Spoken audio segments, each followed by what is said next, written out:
please collect more taxes from the wealthy and please protect the poor people of Pakistan. ملک میں 2 وقت کی روٹی کھانا مشکل ہو گیا ہے، پھر بھی سسٹم چل رہا ہے. Government's mandate is to facilitate free, fair and transparent election. منظم ہو، بھرپور طریقے سے الیکشن میں شامل. Months, the people of Pakistan will elect a new government.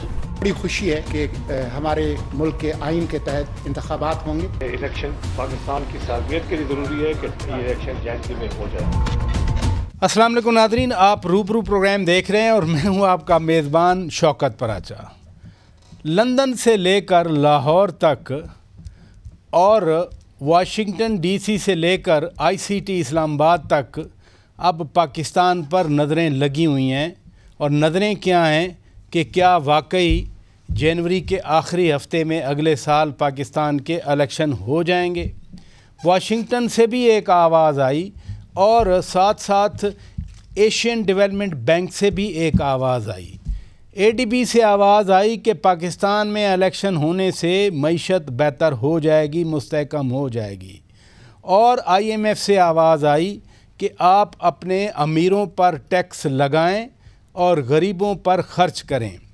Pakistan کے اندر بھی ایسی ہی آوازیں آتی رہی ہیں. لہذا آج کا یہ پروگرام ہم کچھ آئینی اور قانونی امور کے ساتھ ساتھ معاشی یا مالیاتی حوالوں سے بھی آپ کے سامنے پیش کر رہے ہیں. مہمانوں کا میں تعارف کرا دیتا ہوں. اسلام آباد اسٹوڈیو میں ہمیں جوائن کیا ہے جناب ظفر پراچا صاحب نے، ایکسچینج کمپنیز کے سیکریٹری جنرل ہیں. بہت شکریہ، آپ تشریف لے آئے. اور ناظرین ہمارے روبرو ہیں جناب عرفان قادر صاحب، بیرسٹر صاحب، سابق اٹارنی جنرل پاکستان، سابق معاون خصوصی وزیر اعظم. بہت شکریہ عرفان قادر صاحب، آپ نے وقت دیا. آپ ہی سے میں پروگرام کا آغاز کرتا ہوں. ہم معیشت کے بارے میں بھی بات کر رہے ہیں، سیاست اور قانون کے بارے میں بھی. جب معیشت کی بات پچھلے سالوں میں ہوتی رہی تو کہا جاتا رہا کہ نیب اور پاکستان کی معیشت اکٹھے نہیں چل سکتے، نیب اور پاکستان اکٹھے نہیں چل سکتے. اب نیب کے وہ سارے کالے قوانین بحال ہو چکے، لیکن جن لوگوں کے خلاف کیس کھلے ہیں وہ تو آلریڈی ضمانتوں پر ہیں. پھر ان کو کیا فرق پڑے گا؟ جی آپ نے بڑی صحیح بات کی ہے کہ قطعاً ان کو فرق نہیں پڑے گا. اس میں صرف فرق پڑے گا تو القادر ٹرسٹ کا جو معاملہ ہے وہ اب کلیئرلی وہ نیب کے پاس آ جاتا ہے، کیونکہ وہ جو لمٹ تھی سپریم کورٹ نے ختم کرنے کی کوشش کی ہے 500 ملین والی، تو یہ اس کے اندر یہ اس لمٹ میں چونکہ فال کرے گا تو اس لیے یہ کیس جو ہے یہ پھر وہ اس میں آ جائے گا نیب کے قانون میں. اور اس لیے میں سمجھتا ہوں کہ یہ جو انہوں نے ایک اقدام کیا ہے سپریم کورٹ نے، اس سے صرف اگر نقصان ہو سکتا ہے تو اس میں پی ٹی آئی کے چیئرمین صاحب کے خلاف چند کیسز اور آ سکتے ہیں، جو مجھے تھوڑا بہت اس کی جو انڈرسٹینڈنگ ہے سارے معاملات کی، تو وہ میں آپ سے، یہ میرے امپریشنز ہیں وہ ہم آپ سے شیئر کر رہے ہیں. آپ خود بھی اس احتساب عمل کو، احتساب قوانین کو ریفارم کر رہے تھے، پھر اچانک یہ کیس جسٹس منصور علی شاہ صاحب نے فرمایا تھا کہ آخر جلدی کیوں ہے اس کیس کو سننے کی یا اس کو فائنل کرنے کی. اس پہ جسٹس عطا بندیال صاحب بھی اس وقت ریمارکس دے رہے تھے کہ اگر یہ میں نے فائنل نہ کیا تو مجھے شرمندگی ہوگی. اب وہ فائنل ہو گیا، نیب ترامیم اڑ گئیں. تو جس پروسیس میں آپ بھی شامل تھے، کیا وہ صحیح تھا یا یہ والا عمل صحیح ہے؟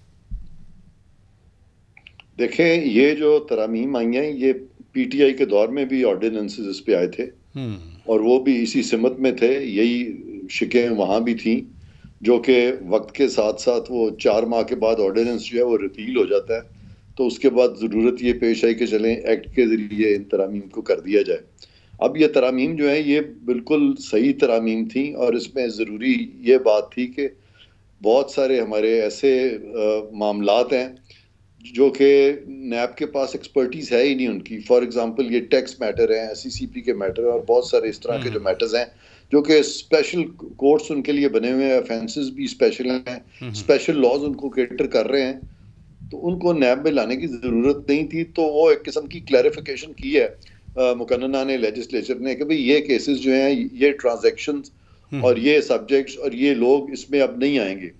وہ اس وجہ سے کیا تھا, اس وجہ سے ہرگز نہیں کیا تھا کہ ان کے لیے جو وہ کیسز جو ہیں وہ ختم کر دیے جائیں. اور پلس کچھ کیسز جو ہیں وہ ختم بھی ہو جاتے تھے بیکاز جہاں پہ کہ مس یوز آف اتھارٹی کے کیسز ہیں جو کلاس 6 ہے section 9 of the National Accountability Ordinances کے, اس میں وضاحت کر دی تھی کہ اگر کسی کے خلاف کوئی کک بیک کا ایویڈنس نہیں ہے اور کسی نے اپنی سمجھ کے مطابق اگر کوئی فیصلہ کیا ہے جو کہ آپ اس سے بے شک ایگری کریں یا نہ کریں, وہ مس یوز آف اتھارٹی میں نہیں آئے گا. ان کو بھی باہر نکالا گیا تھا, وہ بھی ٹھیک نکالا گیا تھا. یہ پارلیمان کا استحقاق ہے جو کہ منصور علی شاہ صاحب نے بالکل صحیح لکھا ہے. اختلافی فیصلے میں لکھا ہے انہوں نے صاف طور پہ لکھا ہے. اس پہ بہت کچھ لکھا جا سکتا ہے. سب سے سمپل بات میں آپ سے شیئر کرتا ہوں. آپ کیونکہ بہت ان چیزوں کو سمجھتے ہیں, آپ مجھے یہ بتائیں کہ چلیں تھوڑی دیر کے لیے ہم مان لیتے ہیں کہ سپریم کورٹ کو اختیار ہے کہ وہ پارلیمان کے بنایا ہوا قانون جو ہے اس کو غیر آئینی ڈکلیئر کر دے, لیکن وہ تبھی غیر آئینی ڈکلیئر کریں گے نا جبکہ آئین کی کسی شک سے متصادم ہوگا. تو سارا قانون میں نے ان کا سارا فیصلہ پڑھا ہے, بڑی ہی انہوں نے انڈائریکٹ ریزننگ کی ہے. تھوڑی دیر کے لیے ہم اس کا بھی لیٹیچیوڈ دے دیتے ہیں کہ چلو ٹھیک ہے جی واقعی وہ آئین سے متصادم تھا.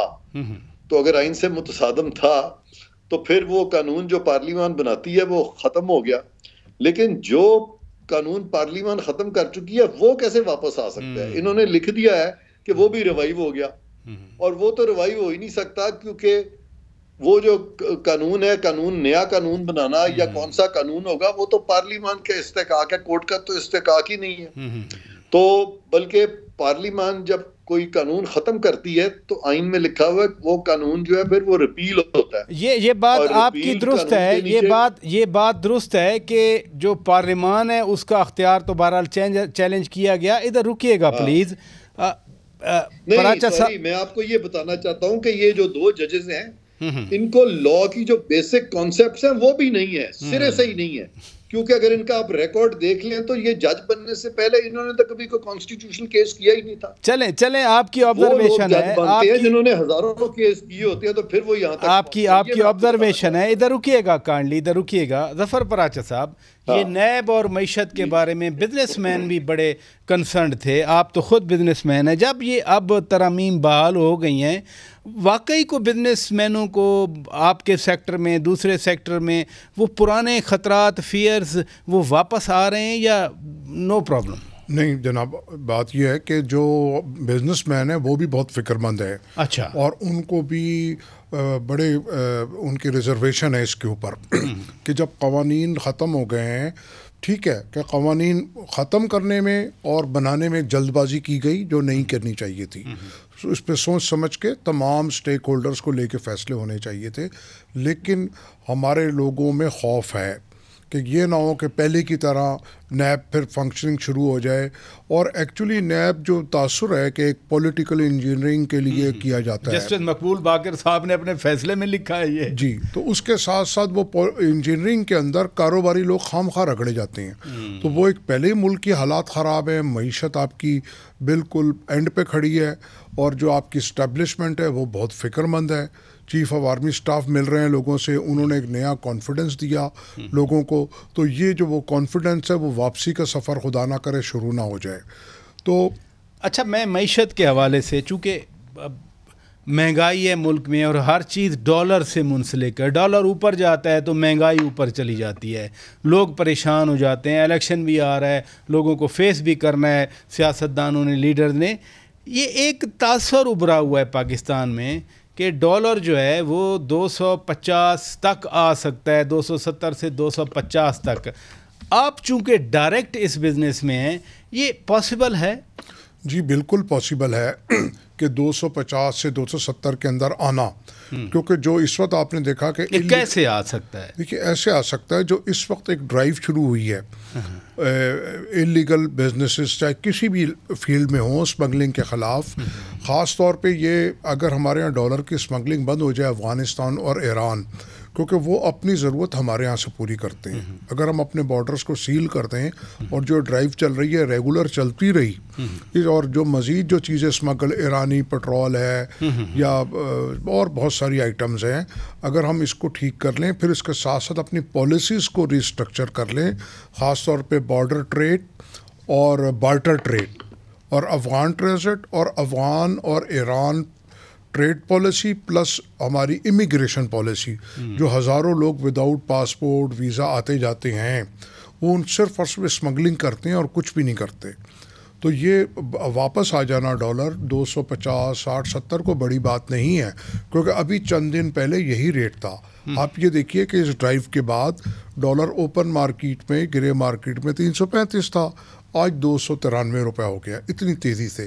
تو انشاءاللہ میں سمجھتا ہوں کہ یہ جلد واپس آ جائے گا. نہیں, سوال تو یہ پیدا ہوتا ہے, آپ نے اتنے محکموں کی بات کر دی جس میں FBR بھی آ گیا, گورنر اسٹیٹ بینک بھی آ گیا, یعنی اسٹیٹ بینک آ گیا, جس میں کسٹم آ گیا, تو کیا یہ سارے لوگ اس کام کرنے پر تیار ہوں گے؟ میں بریک کے بعد آپ کا جواب لیتا ہوں, پھر یہی سوال میں عرفان قادر صاحب کے سامنے بھی رکھوں گا ناظرین, لیکن ایک بریک کے بعد اسٹے ود اس.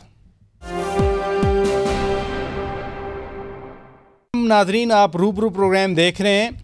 اس سے پہلے کہ میں جو سوال چھوڑا تھا میں ظفر پراچا صاحب کی طرف جاؤں, میں ویلکم کرتا ہوں جسٹس شائق عثمانی صاحب بھی ہمیں جوائن کر چکے ہیں اس ڈسکشن میں ان پہ بھی سوال کروں گا.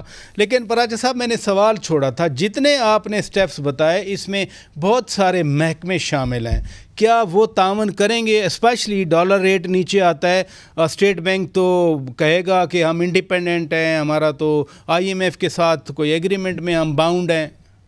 دیکھیے جناب, بات یہ ہے کہ اس وقت پہلی بات کہ تمام محکمے ایک دوسرے سے تعاون کر رہے ہیں. اچھا. اور سب نظر آ رہا ہے کہ آن بورڈ ہیں اور ان کی سمت بالکل ٹھیک ہے, خاص طور پہ چیف آف آرمی اسٹاف کے ڈائریکشن کے تحت.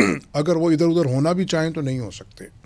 دوسری بات یہ کہ جو IMF پروگرام ہے وہ ہم کو یہ نہیں کہتا کہ آپ کو اپنے ڈالر کا ریٹ 300 رکھنا ہے یا 250 رکھنا ہے یا 350.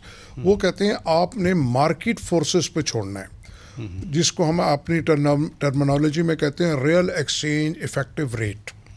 تو یہ مارکیٹ فورسز ہی تعین کر رہی ہیں کہ جب آپ کا انٹر بینک کے اندر 310 چلا گیا, پھر واپس 290 کے قریب آ گیا. میں تو کہہ رہا ہوں اسٹیٹ بینک اگر اسرٹ کرے کہ ہم انڈیپینڈنٹ ہیں, اٹانومس ہیں, اب ہم گورنمنٹ کے اس میں نہیں ہیں, تو پھر کہاں سٹینڈ کرے گا یہ ڈالر کا ریٹ؟ نہیں, میں وہی کہنا چاہ رہا ہوں کہ وہ اٹانومس ہیں اور بالکل انڈیپینڈنٹ ہیں, اور انہوں نے اس کو ایکسچینج ریٹ کو اوپن چھوڑا ہوا ہے وداؤٹ اینی انٹرونشن. سو یہ پاسبل ہے, 250 پہ ڈالر کا آنا پاسبل ہے. اور اس کی ایک وجہ میں یہ بتا دوں کہ جو ہمارے یہاں گرے مارکیٹ میں 335 کا ریٹ تھا, اب ہمارے پاس انٹر بینک اور گرے مارکیٹ اور اوپن مارکیٹ ایک ریٹ ہو گیا ہے. تو جو ہماری ریمیٹنس گرے مارکیٹ میں گئی تھی 20%, ایک تو وہ واپس آئی. اچھا, یہ ریمیٹنس والی بات پہ میں پھر آتا ہوں, ادھر رکیے گا. عرفان قادر صاحب, پالیٹکس میں جو پولیٹیکل ڈیولپمنٹ ہوتی ہیں وہ ڈائریکٹلی معیشت کو بھی افیکٹ کرتی ہیں. بڑی مشکل سے کسی ٹریک پہ ہماری معیشت چلی ہے. ایک دفعہ لگ گئی چیئرمین PTI پر 120B. پہلے تو یہ ہمیں سمجھائیں یہ کیا چیز ہوتی ہے اور پھر اس کا اثر کیا ہوگا؟ دیکھیں, یہ جو آپ کا سوال ہے, میں اس کو ذرا لارجر پرسپیکٹو میں اس کا جواب دوں گا کہ پاکستان کی اگر آپ تاریخ دیکھ لیں تو انفارچونیٹلی یہ فیکٹ ہے کہ ہر دور میں جو لوگ حکومت میں ہوتے ہیں یا حکومت کے خلاف ہوتے ہیں, وہ ایک دوسرے پہ کیسز بناتے ہیں, ایک دوسرے کی شکایتیں کرتے ہیں اور ایک دوسرے کو انڈرمائن کرتے ہیں تاکہ معاملے عدالتوں میں جائیں اور عدالتوں میں ان کی کنوکشنز ہوں. تو یہ ایک فضا قائم کر دی گئی ہے اور اس میں بہت عمل دخل تھا PTI کا. اگر PTI چیئرمین اس وقت جب نو کانفیڈنس, عدم اعتماد ان پہ آیا تھا, تو عدم اعتماد جب ہو چکا تھا, بجائے اس کو روکنے کے, غیر آئینی طریقے سے روکنے کی کوشش کرتے, بلکہ اس فیصلے کو مانتے اور پھر استعفے بھی نہ دیتے اور پھر اسمبلیوں میں جا کے بیٹھ جاتے اور اپنا اپوزیشن کا رول ادا کرتے, تو غالباً یہ جو چیزیں ہو رہی ہیں یہ ساری پھر نہ ہوتی. تو وہاں پہ ایک شارٹ سائٹڈنیس تھی. یہاں پہ ہم اپنے جو رائیولز ہیں ان کو نیچا دکھا کے بڑے خوش ہوتے ہیں، لیکن لانگ ٹرم جو ایک ضرورت ہے ایک پلاننگ کی، جس کے تحت کہ ہم نے پارلیمان کو مضبوط کرنا ہے، آپس کی ریشہ دوانیوں کے ذریعے ہم پارلیمان کو کمزور کرتے رہتے ہیں، اور پھر یہ اس طرح کے جو کیسز ہیں وہ آتے جاتے ہیں، اور پھر کوئی بھی یہاں پہ دودھ کا دھلا ہوا نہیں ہے. تو لہٰذا کئی دفعہ ایک پارٹی وہ اسٹیبلشمنٹ کا ساتھ دیتی ہے، لیکن وقت کے ساتھ ساتھ پھر کوئی نئی پارٹی اس کی جگہ لے لیتی ہے، پھر کوئی اور پارٹی اس کی جگہ لے لیتی ہے، اور یہ میوزیکل چیئرز چلتا رہتا ہے. اور اسٹیبلشمنٹ کا بھی قصور اس لیے نہیں ہے کہ جب یہ سیاستدان آپس میں لڑتے ہیں تو اسٹیبلشمنٹ پہ بھی لازم ہے اس وقت کوئی نہ کوئی رول وہ پلے کرے. تو اسٹیبلشمنٹ کو بھی کافی حد تک سیاستدان ہی سیاست میں لے آتے ہیں.